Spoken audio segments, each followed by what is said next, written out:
Good evening, my name is Katarzyna Nowicka and welcome to Poland Daily News. The European Parliament held the 11th debate on the rule of law in Poland today. As before, instead of a debate, there was a festival of accusations against the Law and Justice Party's government, which were rebutted only by the MEPs of this group. The debate was initiated by the deputy head of the European Commission, Vera Jourova, who pointed out the adoption of court laws by Polish authorities despite Brussels' appeal for earlier consultation on this matter. I regret to say that these recent developments show that the situation is very serious. This is also reflected in the recent decision of the Parliamentary Assembly of the Council of Europe to open a monitoring procedure over the functioning of Poland's democratic institutions and the rule of law. At the same time, I want to reiterate that the Commission remains ready to continue a dialogue with the Polish authorities to solve the issues at hand.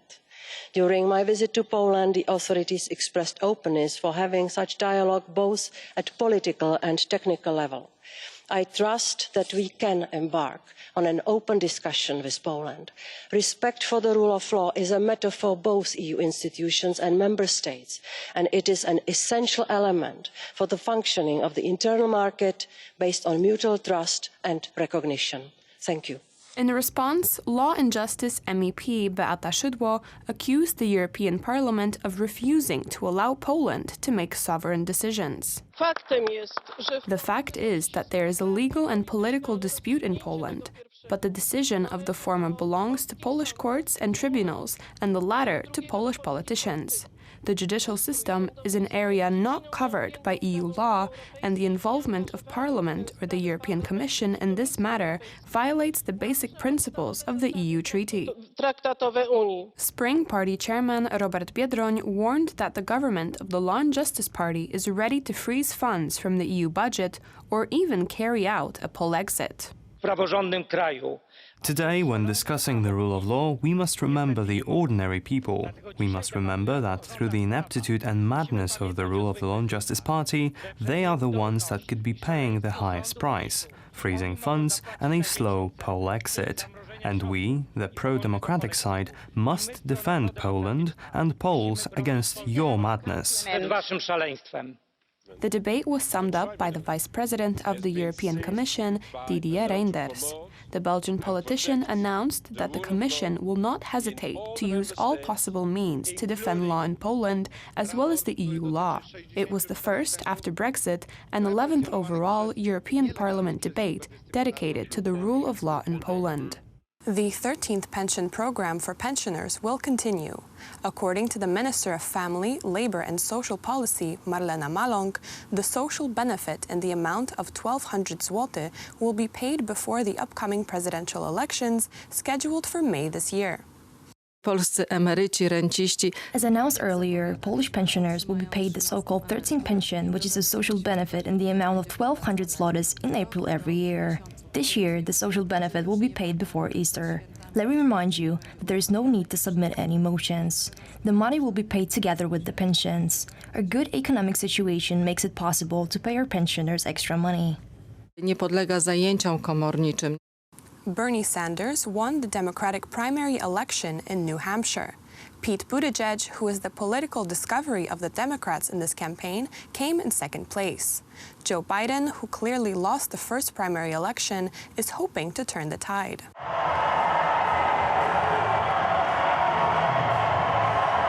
Our victory tonight is the beginning of the end for Donald Trump.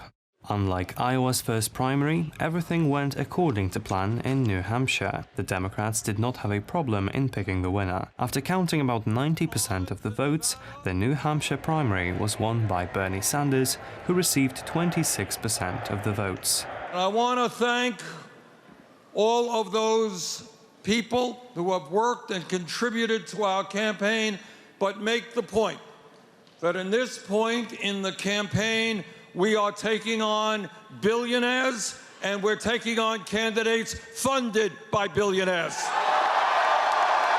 Pete Buttigieg once again polled high, receiving only 1.5 percentage points less support than Sanders. The politician, who was relatively unknown until recently, won the Iowa primary last week, which for the time being gives him the lead among Democratic contenders for presidency. So to win and to govern, we need to bring new voices to our capital. We need to get Washington starting to work more like our best-run cities and towns rather than the other way around.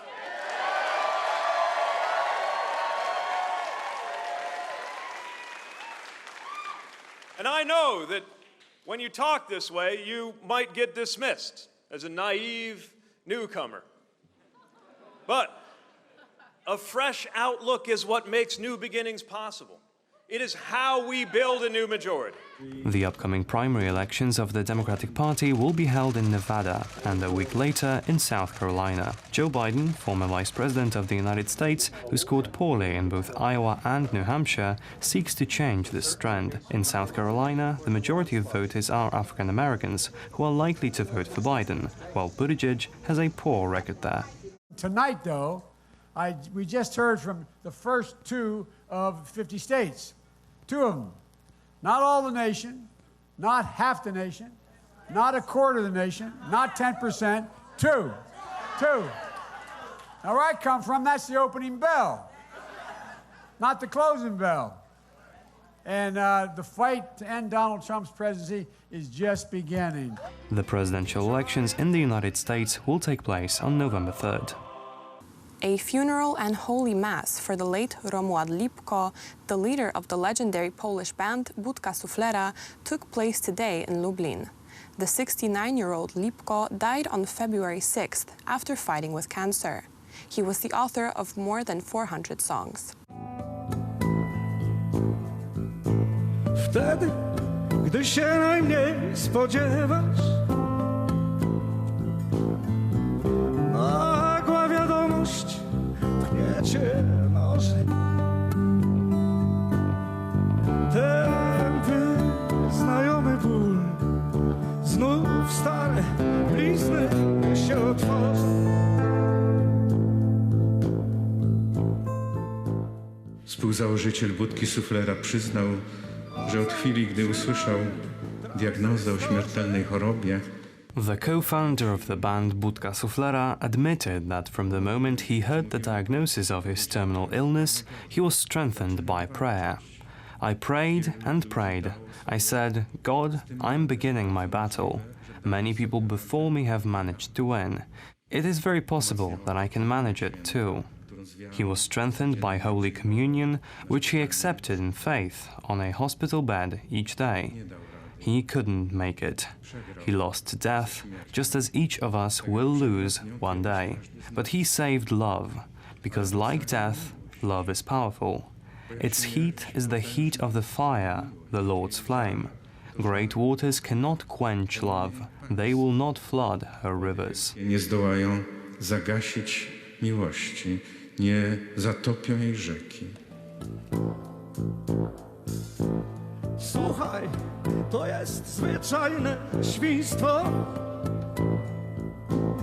Tak się nie mówi, do widzenia. Nie można wyjść od tak w połowie snu i w pół marzenia. That's all for tonight. Now on to Poland Daily Business with Aleksander Wierzejski and his guest. Good night.